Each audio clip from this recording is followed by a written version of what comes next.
Hello, everybody, and welcome back to Documentary Club. I'm Jeff Jones, and with me again, as always, is Jack. How you doing there, Jack? I'm doing very well. What a hell of a documentary, man! Especially all of them were good, but the last two episodes really brought it all together. Yeah, it was. You picked this one, and it's pretty popular with a lot of people. There's this one had the tears at the end, and we definitely feeling the emotion coming from Greg and his girlfriend.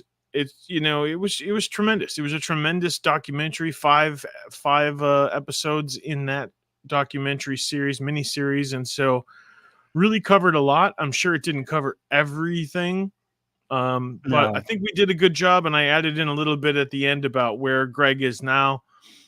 He is all about the cause. He's all about wrongful convictions, and another wrongful convicted person makes it their mission to try to not let that happen to someone else.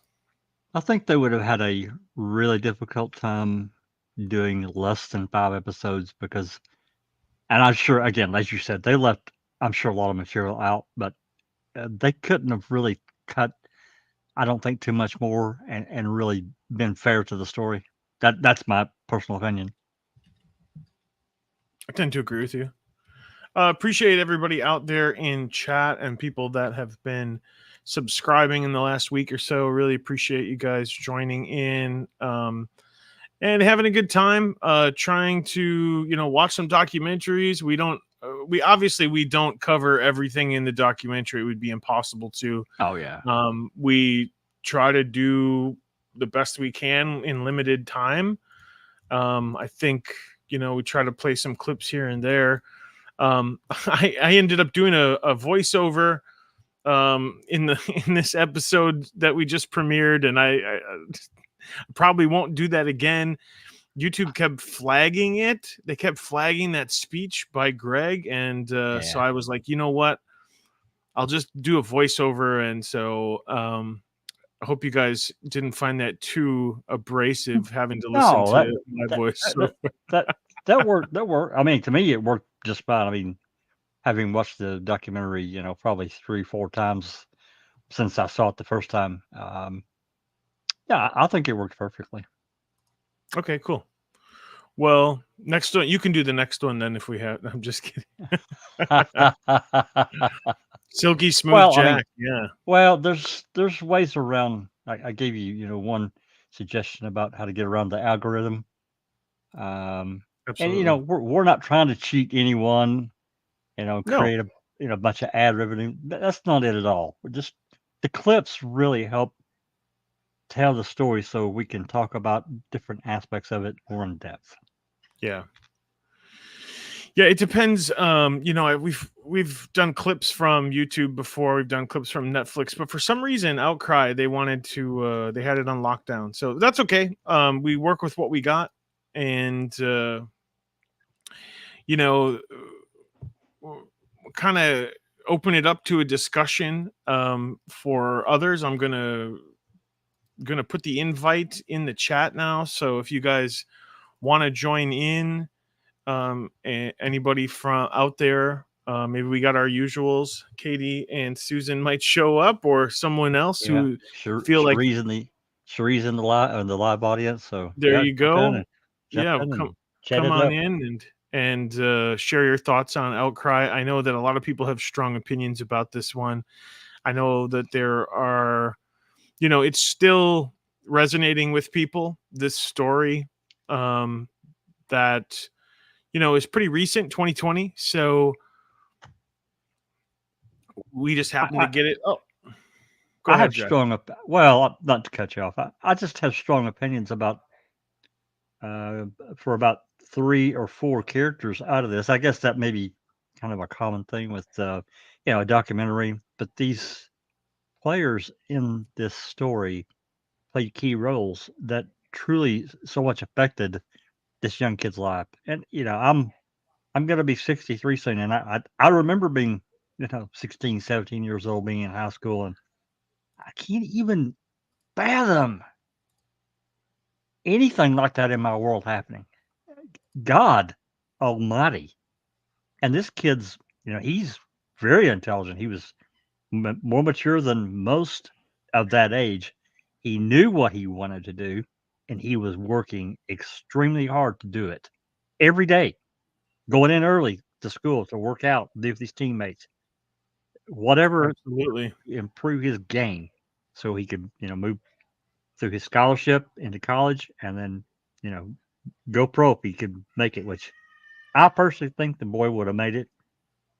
I do. I think he was on that path. He was a really good player. Strong as hell, fast. He had it all. Intelligent. So for me, for Cody Mitchell, uh, Chief Mannix, Detective Daly, and this freaking defense attorney. Um, damn, her name's lost. I'm lost it. Susan Cummings. No, Cummings. Patricia Cummings. Patricia Cummings. Yes. I'm thinking Boy, Susan. Susan, if you're out there, it was a Freudian slip. I swear. I would never compare you to Patricia Cummings. I apologize. She's gonna kill both of us now. I feel it. It's coming. I just accept it. Well, we do have someone who is in the backstage, and I'd like to welcome Katie back to the show. Katie, how are you doing? Hey, Kay. Hello. Hello. How are you guys? Good. Doing good. So, do you have any thoughts to share about episode 4 and 5, or overall about the entire documentary, Katie? I bet she does. I bet Kay does. I know she has strong feelings about it. Well, it's documentary club, so be part of the club, and let's hear your opinions. Well, I'm just I'm really thankful to people like Sean Dick. If we could get district attorneys in place all around the country, the United States, like that guy, who are willing to take a look at it and say, oh yeah, that he did not get a fair trial, she did not get a fair trial, that's not right, and let's get a do-over here and just see what happens. But unfortunately, it just seems like there are a lot of ladder climbers. I don't know. I found that to be a little troubling, that it seems as though, you have these people who are in the Innocence Project, and are they doing it because it looks good on a resume, or are they doing it because they really believe in the mission? And this is the first time that I've ever really been sideswiped with that, to think, man, maybe they're just there because it's a great this would be a great opportunity for you. And like you said, ladder step up the ladder. Yeah, I mean, I don't know. When you have in Oklahoma County here, we have a district attorney now on the heels of one of the most horrible district attorneys ever, who replaced who not replaced, but I guess there were a few in between him and Bob Macy. But we've had some really horrific district attorneys in Oklahoma County, and it shows in the wrongful conviction rate here, and not only that, but just exorbitant sentences for it just, I don't know. When you think about going to prison for, I don't know, choose any crime, but throwing life at everyone, or throwing, a 50-year sentence at people, which is effectively life for a lot of people. Is it necessary? I mean, our system it's meant to be a rehabilitation thing, but it seems like we've gotten away from that, really, and it's not that anymore. I don't know. I've watched Daniel in prison for all these years, and it's tough in there. I mean, I think it's transformative for some people. You don't need 50 Have we years. ever really lived up to? That's a good question that you bring up. Have we ever really lived up to the idea of rehabilitation? No. I mean, it doesn't seem like it to me. I don't see it. I don't I mean, see most people coming out better off than when they went in. yeah. Oh no, it's a jungle in prisons now. I mean, I'm sure that there are programs available, but to stay out of trouble, because you have so many gangs that really operate within Isn't that the walls wild? of Isn't it it is, wild? and they Gangs operate our prisons. yep, It is bizarre to know the inner workings of prisons from yep. someone who's been there for 8 years. And I mean, it's an eye opener for me to hear those stories. Um, Well, I don't- I don't and know. contraband getting inside. Okay, well, I know for a fact that none of the prisoners went down to Walmart and bought some phones and brought them back. They're getting in by the guards. It's the only way they can get in. I mean, short of somebody dropping it from a drone, which does Oh, happen, but sure. You see people getting arrested I'm left saying and right doing that. sure. But I'm saying, 99.5% of that stuff is brought in by the guards. It has to be. Come on, man. And another point too is that you don't often see. I mean, we already kind of touched on a little bit just by talking about DA Dick being in that position, but people don't want to. If you bring evidence to a district attorney, they're not always willing to look at that and say, oh, yeah, that's a horrible Brady violation. We were wrong. They can't say, we were wrong. This was wrong. This is wrong. This person has suffered. It's been a financial hardship on the whole family, um, emotional hardship on the whole family. No, it's okay. Let's have the DA council call up their legislators, and we need to pass this new law to make it harder for these people to get relief, because if they get relief, the house of cards will fall and lawsuits will happen. And you know we don't want to be writing these checks to people. We don't, we'd rather build a new this or that. They just don't. No one can just say, "Oh, that's horrible," and I'm sorry. It's something Let's. that No, I brought up, in the recording, is that it seems as though our system, will not reward honesty. no. That if you're honest, you're opening yourself up for a civil suit, or you're opening yourself up for criticism. If you can just deny all the way, you're safer. And so I But don't know how because how to navigate that. their approach is not based on truth. That's the reason why. If our system was based on truth and only truth, not conviction, but this gigantic adversarial process.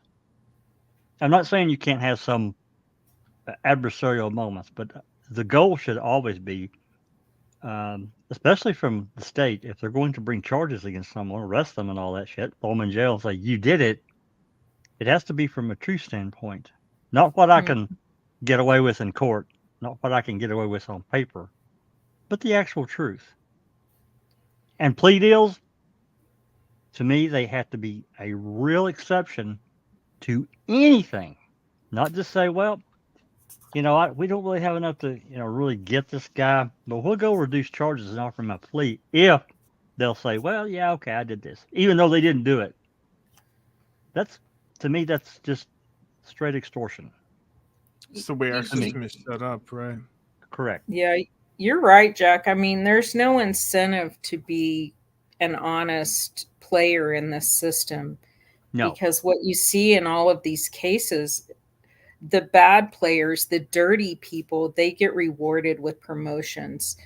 failing The upward. honest people, you know, they get their chops busted. They do. They're not going anywhere. And that needs to change. I don't know. I mean, it's not going to change. None of that's going to change when the whole system, the whole group of people is on the prosecution. I mean, the prosecution, the detectives and the prosecutors, they work together. Sure. The judges, they're on the side of the prosecution. Yep. You get all these crappy rulings. The crime lab. Yeah, exactly. And these judges that district judges, court of criminal appeals judges, all these judges, look at the number of judges that their only background is being a prosecutor. They have a warped view. They have a prejudiced view of the cases. Case in point, I've been following this trial that kind of mimics Daniel Holtzclaw's trial. And it's the same prosecutor and assistant prosecutor, even though Galen Giger, who was the head of the SA unit in Oklahoma County that prosecuted Daniel Holtzclaw, he's in the Attorney General's office now. They brought him in for this case and brought Lori McConnell, the assistant ADA from a different county, all the way over to Tulsa County to try this case, along with another district attorney that's from the area there.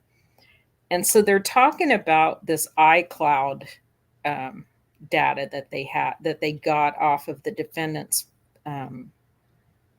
computer, and it's 4 terabytes of data. And I don't know if you guys know how much a terabyte That's is. a lot. It's like 1,000 gigs. It's 1,000 gigabytes. Someone said, one of the defense attorneys, I think he said 1 terabyte is equal to 13,000 file cabinets full of paper. Basically. Does that sound right, Jack? Yeah. Seems like it, yeah. Anyway, that's crazy. But so he's saying, we need to delay this because we want to go through all this. I gave some stuff over to the defense today and they were happy to get it. They said, "Oh, thank you. That's exculpatory." I didn't think it was exculpatory, but he did. So see, Your Honor, we need time to go through this. I mean, if that's a real statement from him, if he truly, really didn't think, he probably really didn't think it was exculpatory, or he probably wouldn't have given it to him. He probably would have withheld it because that's who he is. But it's just dirty, dirty, dirty stuff going on. It's a lopsided system. And Greg is one of the lucky ones. Like you said. Mm-hmm. Well, right. A lot of people don't get that, they don't get out. Everybody in prison, I think, says I'm innocent or I was falsely, but the research shows that there's a considerable amount of people who do get locked up. And, going way back a couple of years ago, I had a discussion with Catherine Judson from one of the, forensic specialty organizations. And she talked about when working closely with wrongful convictions that there would be prisoners and convicts who would send in their cases to Innocence Projects or similar organizations, and they would review it and they would say, "You know what, I'm pretty convinced about your innocence, but the way that the case is, there's nothing we can do about it." And that's scary because you've exhausted all of your appeals. You've done it, unless there's new evidence, of course. But that's a scary thing to say. People who read your case file go, "It seems like you're innocent, but there's literally nothing anyone can do for you." It's scary. Well, part of the problem with that is because starting many years ago, even in the Avery case, they approached the prosecution from an appeal standpoint. So they try to close every door so it can't be appealed. Follow what I'm saying? They're Sure. already Mhm. building into the original court material things that can't that just kill the appeal, and that really happened in that case. But talking about what Kay was talking about in this data dump that happened. Now I haven't really followed the Delphi case that closely, but this happened several weeks ago. That it was discovered that allegedly the police lost, I don't know how many pages of the investigation. I think it was like it's either 70 or 90, and a bunch of video interviews that they had done seemed to be missing. They could it's no, they can't find it. Just gone. So the defense was not allowed to have that information. Now, how can you proceed forward legally in a trial where all of a sudden this material is just gone? This is newer material. It's not like 1,000 years old. This is newer stuff, and it's just gone. How does that work? You know how it works, Jack. So, but it caused real problems in that case. I didn't really follow it. I just saw it on Twitter, and I thought, wait, what? You lost Back it? to oh, sorry. No, Back okay. to Jeff's point, that they just make it harder and harder to find a pathway to relief. I was shocked to know that Oklahoma State Legislature, well, that Oklahoma didn't already have a timeline on post conviction applications and then subsequent applications, and they had a request. The legislature last year had a request from the DA's council to put a 1-year clock on those wrongful conviction applications. Wow. And so I'm watching the legislative session where this female legislator who had drafted the bill and presented it, and she's getting a bunch of pushback from mostly some of the Democrat legislators.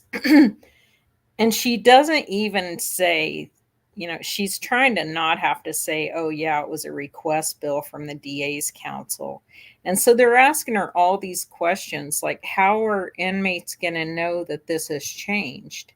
And she says, oh, inmates, they're working on their cases all the time. They're always in the law library. That they won't, they'll know. Basically like a big FU to, it's like she didn't care. We're just closing the door on this thing because Oklahoma has such a problem that it's been a financial hardship. So let's just close it down so they can't get right. So they have no pathway. And so that's what rough. has happened. There are a lot of things that need to change with legislation, but they're not things like this. They need to be things like, if you don't record an interview, it can't be presented in court as evidence. You can't say she said this, I just forgot to record it. No, especially in today's era where cameras are ubiquitous, audio recorders are ubiquitous. Everybody has one. If you can't find an audio recorder in the next 30 seconds, then you can wait and get one. Hey, there's no don't be a detective if you don't have a recording device on you all the time. That's a good idea. Yeah, there you go. I've said 100 times, I was a massage therapist for 20 years. I would never show up to a massage without some massage cream. That's a good point. I can't do my job effectively. Well, we've been talking about the wrongful convictions, and in Outcry, your guys' favorite character, Patricia Cummings, she's involved with testifying about a new bill that they wanted to pass in Texas that would allow the prosecutor and a local judge to make a determination on whether someone should be let out if they were wrongfully imprisoned. And on the face, I go, oh, that sounds like such a good idea, to let the people who are most intimate with a case, the judge and the prosecutor who've studied this case the closest, to let someone out of prison based on their opinion. And then I kind of stopped in my tracks, and I want to know what you guys think about this. Is that just another way for corruption to breed? Because let's just say there's someone in prison that you like, and they're someone that you want to get out of prison. We've already seen corruption to get people in. Would it be a tool to let people who deserve to be out, deserve to be in, but they say, oh, the judge and the prosecutor, for whatever reason, close family ties to the community, somebody greasing your hands, and then they go, oh, well, you know what? I changed my mind on this guy. We should let him out. I was wondering what you guys thought about that. That's I think I think that's a likely that would happen. When you look around the country at all the different conviction integrity units, which, that's basically what that is, but they don't have a panel of people. They've narrowed it down to, something that's manageable for them, that would breed corruption, just like you say, Jeff. But most of these they call them crino, crime, what is it? Crime review and name only. And so they're basically really just, they put them in place to satisfy a group of people who are being really loud about needing this thing, but they never intend to actually do the work and get people out. And then there are some good ones too. So I don't think it should be two people. That's a good point. Maybe if it was a panel, or, people who come from, various different, I know that politics does play a major part sometimes in our justice system, but having checks and balances is a good thing.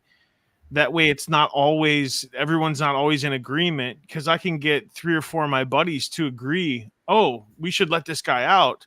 Whereas people who see the world from a different point of view, they would say, I don't think so. I think that the evidence supports that he's guilty and that we should really take a closer look at this.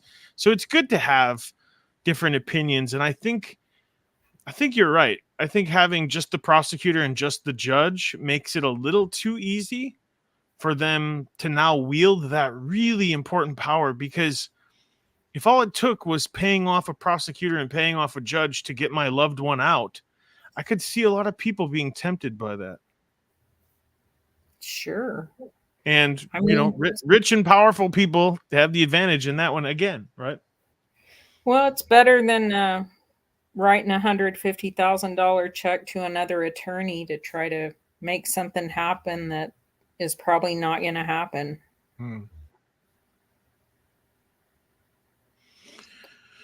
Yeah, so this brings up a lot of different interesting facets to this documentary, Outcry. I did have a comment, and I don't know if I'll always share everyone's comments that come through, but this one was interesting. So if you can't see that, if it's not big enough on the page right now, I will read it. This was a comment that came in through part 1 video, and it says, I haven't watched it yet. However, when my daughter went to daycare provided by a lady in her home, there was a little girl there that accused anyone and everyone of doing things that were bad. Thankfully, a number of people were present, and I knew that what she said did not happen. So, for example, she'd claim someone hit her while she was playing on the swing set, but she hadn't even played on the swing set. And the person who claimed to have hit her was not even there at all. So thank goodness there were witnesses, and that it was so so blatant that she made things up. It was pretty crazy that a little girl would lie so much, and she was under 5. And so it does make me, stories like, it's just an anecdote. That's just a comment. We don't know the entire story, but that was one of the major problems that we have in this documentary was the second Outcry. I'm not even that convinced that there was a second assault Never on happened. Outcry number 2 on the Never 6-year-old boy. Never What do you I guys don't think? believe it. No, I don't believe it did. He completely recanted at trial. Completely. No, I think that was. I think Daily. that was something that came from Daly. Remember, he's the one that called the parents and Mm-hmm. said whatever, and got the kid in there.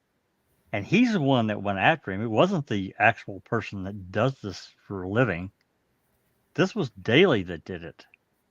And Yeah, I just think, I found a lot of problems with that too.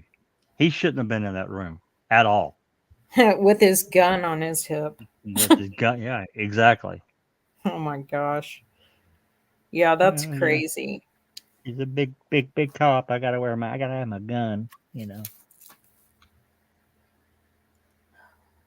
Yeah, I don't think it happened at all, Jeff.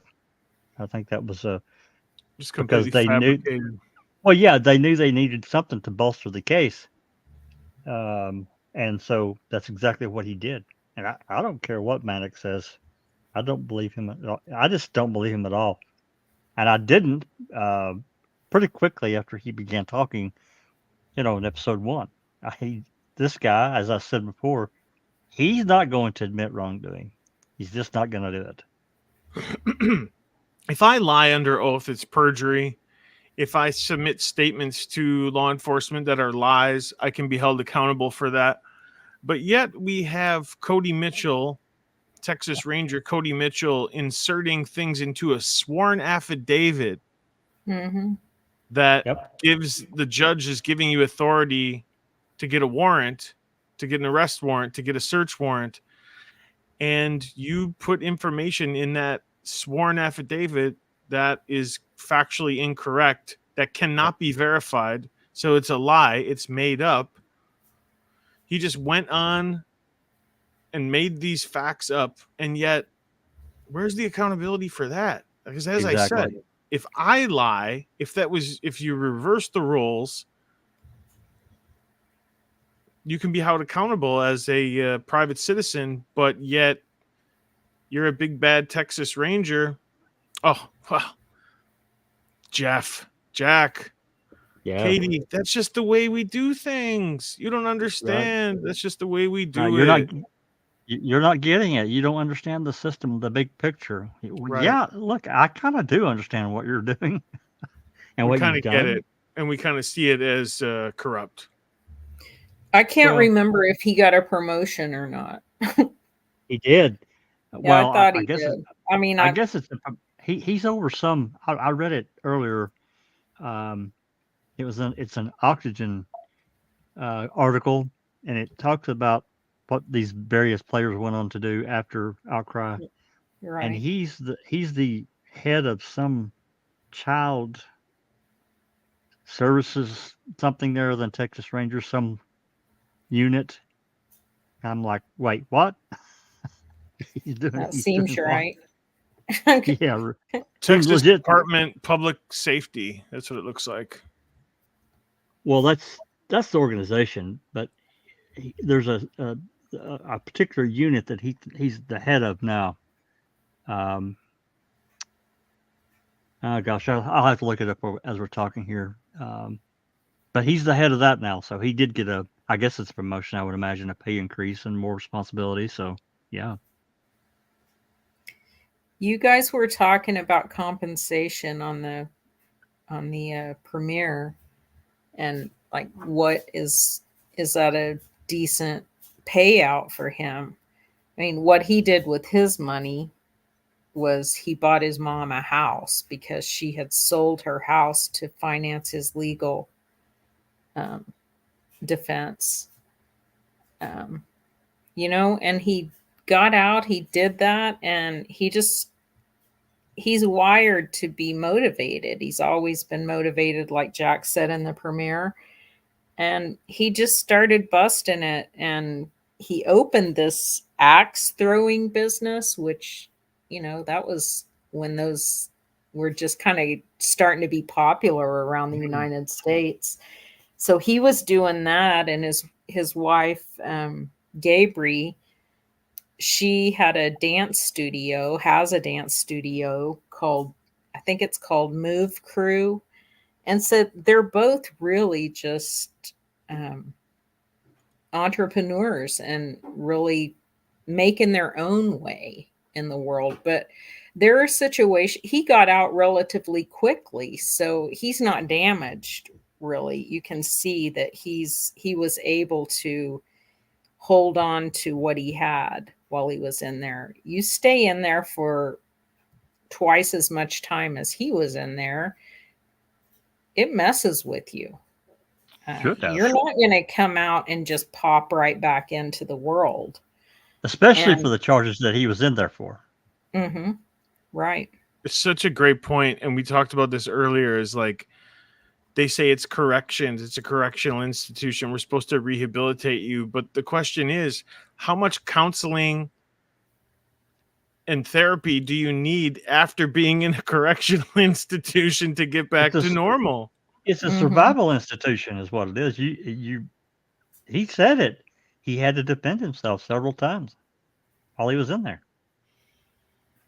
And in the coming weeks, we've been talking about selecting documentaries, what we want to do. I know that next week we are going to do the Ashley Madison documentary, but looking forward past that, there are a couple documentaries that talk about the prison system, and I think it would be appropriate for us to hit one of those in the next month or so, considering doing a couple in a row about the prison system and how, in a bigger discussion, the prison system preys on prisoners. Like, it's another money-making scheme to, basically use these people for every dime, and they use their families for every dime they can get. Their phone calls are hundreds of dollars a month just to stay in touch with loved ones, etc. Canteen money, uniforms, all sorts of stuff that has just become almost big business. And that's not what we're trying to do. If we're trying to rehabilitate, we shouldn't see them as a price or as a money-making opportunity. We should see them as a challenge. That's what it has become. They're a money maker. They're making money off of someone else's misery. That's right. Well, they've already sucked the savings account dry of all the family members trying to defend the wrongful allegations. And then they're convicted, and it is expensive. And not everyone is fortunate, like some of the people we support, to have advocates that will chip in and help the family out and, send $20 here and there to put on the person's books, because it is expensive, all of those things. Yeah, so I think we'll have to do that. We'll have to talk more about the prison system coming up, over the next month or so. Select a couple documentaries and how our justice system is not always set up for justice, but it's set up to, unfortunately, it seems that it's set up in a way that corruption is not checked as easily as it could be, and we need to improve our system. And I don't have the answers. I don't know what everything is. I have a couple ideas. I think, the more that we talk about it, the more ideas will generate. But, there's some things that are just flat out wrong that I think, are easy to point out. Some of them are not. Some of them are hard to identify. And, it's a battle. It's a never ending battle. You're never going to get a perfect system. all we can do is try to improve it at every step. At every time every new iteration, we should try to make improvements. And, I guess I look at that bill that they were talking about, and should a judge and a prosecutor be able to let someone out on a false, um, on a false accusation, wrongful conviction? And I think Wrongful conviction. Yeah. yes or no. And then it's like, well, maybe we should try that, see how it goes. And if it doesn't work, then we'll have to rescind it and go back to the old way. There are a lot of people, that research shows a lot of people are in prison when they shouldn't be. And that's a black mark on all of us, a black eye. Yeah. I think that to that bill you're referring to, I said it, and our when we were talking about it, you and I talked about it, that I think they should do it, because the people that are there, they know what the intricacies of the case.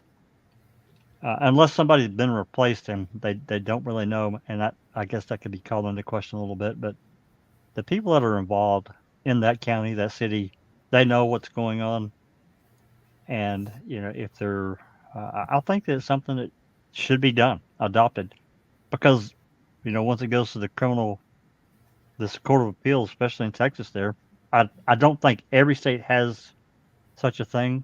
I don't know that it's completely unique to Texas, but I think that they should, that's something that should be adopted to stop that process, because it took what, a couple of years for that to work its way through. I think it was about 2 years. He was out on bond before they said, "You're free, you're gone." I think they said he was checking every Wednesday for 2 years. Yeah. Wow. To see if the decision and that's crazy. It is. I mean, it was 2.5 years for Daniel. He filed his direct appeal, and it was like 2 years, and they arranged the secret hearings to deal with some of the propositions in his appeal, things that they knew would get him a new trial. So they had to figure out a way to handle it without the public knowing about it. See, that is a problem right there for me. Can't have secret hearings. This, no, yeah, this isn't. It is. This is not, Nazi Germany, 1944. It's not supposed to be. Not supposed to have secrets in our court system. Well, still those transcripts are sealed, and right. If it doesn't involve national security, I'm sorry, it's open. No, they're talking about, it's a personnel issue, because it was about the lab analyst testimony at the trial, and it was specifically about her boss's review of her trial testimony. And so because it was a personnel issue, it was sealed. Well, I'm sorry. She's retired now. Her personnel issue should have never been more important than someone who didn't, who, was at the mercy of her testimony at trial. And she frankly was testifying for the prosecution. Her testimony was slanted that way, and the result was what happened. And 2.5 years later, after the secret hearings happen, and then they wait several more months and uphold the conviction. 2.5 years to get that answer back. That's a long time to be sitting in prison thinking, hey, I know I'm going to get a new trial because this is messed up. Yeah, that's a long time. It is. Well, in the background, I was just looking up a couple numbers, and it says that in the U.S., we have about 1.2 million prisoners right now. If you do a quick 5%, and then what they say is somewhere between 2 and 5% of people incarcerated are actually innocent, that number is right around 61,000 people. Can you imagine? That's Not even nuts. that's the size of a medium-sized city in the U.S. Yeah, they don't want to cut all those people a check. No, no. And plus, some of them were just bad guys, and they found a way to get them off the street, even though it wasn't for a crime that they actually committed. You see Oh, there Right. that was a a lot too. Oh, that let's was a get really this good guy. documentary about police corruption. Was it the 9-1 or the 1-9 or the 1-7 in New York City? They were Oh, the 3-9 they, or something. yeah, something like that. And they would go in and bust someone's apartment up. They would find drugs and money. They would take the drugs and the money and sell the drugs, keep the money, arrest the guy. God dang. That's Yeah, it got was them a it little was wild. got them a little franchise going there, don't they? Absolutely, they did. So, you mean, that's an extreme example of corruption, but that's another documentary we could take a look at someday. But yeah, it's alarming. It's alarming to think all the issues that we have, and all we can do is keep talking and and spread awareness, I guess, about it. Right? There's Write nothing your that I senator, can. Yeah, write your senator, write your congressman, and say, yeah, look, that's right. take a look at EDPA, take a look at what the crime bill did when it was signed into law in the late '90s. It destroyed it, but it shifted the balance to the state, and it did. There's just no way around it. It changed so many things. And Cherie's right about these cops you're talking about, these various places. Noble cause. We talked about that on Finn's 80 More Things the other night. Jeremy was talking about the noble cause of, some police officers, they believe somebody's guilty, so they just help the case out of a noble cause. We got to find the evidence, even though there was none to be found. He's a bad guy. We need to get him back. We get him in prison. So they take it as a noble cause. It's just, Yeah, I mean, to me, it's it's just wrong. corruption, but Right? it's wrong. Yeah, absolutely, it's wrong. Well, we've had quite a few comments from folks out there. Glad to see everybody striking up their opinions and including their opinions. I left the studio link if anyone out there wants to join in, like KD did. Um, always a good discussion with you guys. Some final thoughts, you guys, on Outcry in general. I'll let Kay go first. Yeah, I mean, I'm just grateful that he actually got out and that he seems to have a beautiful life now. They're expecting their first child in a few months, and things look good Very for nice. them. So, Appreciate it. yeah, it was a good You said 5, it right? was a good outcome for him, and the documentary is great education for people because there, you're not surprised to hear that how many people are so disconnected from this topic that they think it doesn't happen. They think that our justice system works. He was found guilty by a jury of his peers, and so he's guilty. He had due process. Well, due process is jacked. So, um, yeah, keep talking about it. You're right. Keep bringing it to the forefront. Absolutely. Jack, any last comments on Outcry? Yeah, I mean, I agree with everything Kay said. It turned out, thank God it turned out okay for Greg Kelley and his wife, and it's great that they're expecting their first kid. I guess we've talked about it here the last while now about these players that failed upward, in my opinion, and that's a failure of the system. The checks and balances are broken, and for people to just accept it and say, well, that's the system.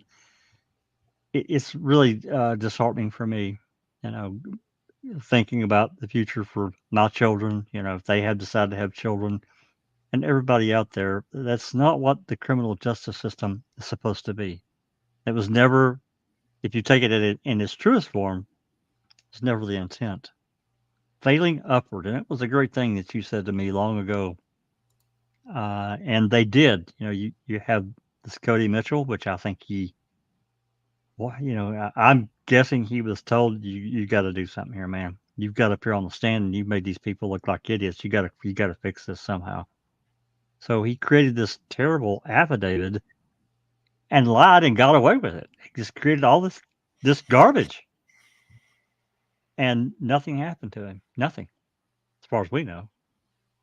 Trisha Cummings, I think she should have been stripped of her bar card, and but somehow, Willard, you can't have anything to do with the public.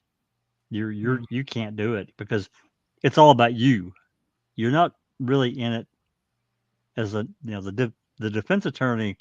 To me, is a real noble.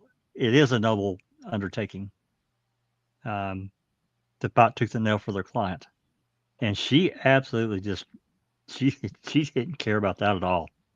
That's was proven over and over. Anyway, I thought it was a great documentary, one of the best I've ever seen, hands down, no doubt about it. Really well done. Well, before I let you go, Jack, we have already recorded next week's episode, Ashley Madison, Sex, Lies, and Scandal, and we hope you guys join us for that one. And then I think we've locked in on the next one that we're going to do in 2 weeks. And Jack, that is also one of your favorite documentaries. Do you want to share what it is? Yeah. How to Fix a Drug Scandal. And How to Fix a Drug Scandal. It is another one of those that it's a really good documentary that really drives a knife deep into the heart of what can happen, in these crime labs, because it basically was unmonitored, unaudited. And, these lab analysts, what happened behind the scenes and how they got away with it. It's just an insane story and a true story. And how many thousands of cases were affected? Thousands. So if you guys haven't seen that one yet, you got Ashley Madison to watch, and then How to Fix a Drug Scandal. How to Fix a Drug Scandal's little blurb here is 2 Massachusetts drug testing laboratory technicians are caught tampering with and falsifying drug evidence. And prosecutors are reluctant to disclose the full extent of their criminal behavior. You can watch that on Netflix right now. Yep. So definitely want to check that one out as we move through to our next documentaries. We're cutting through them fast. There's such a big stack. It's hard to pick what we want to take next. Keep those ideas coming. Keep your comments coming. Thanks for joining us in the live. I really appreciate you guys coming.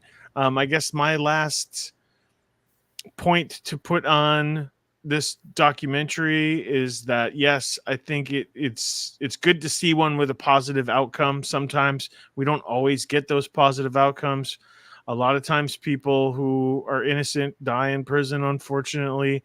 A lot of times the money's not, it sounds like a lot of money, but in the end, I don't know if that's enough to really cover what happened to Greg. As Jack likes to say, he probably would have made it to the NFL, and 600,000 is not enough to compare that to a career in the NFL. No. Really appreciate everybody out there. Don't forget to like and subscribe. This has been Documentary Club, a place for documentary lovers. We will see you guys on the next one.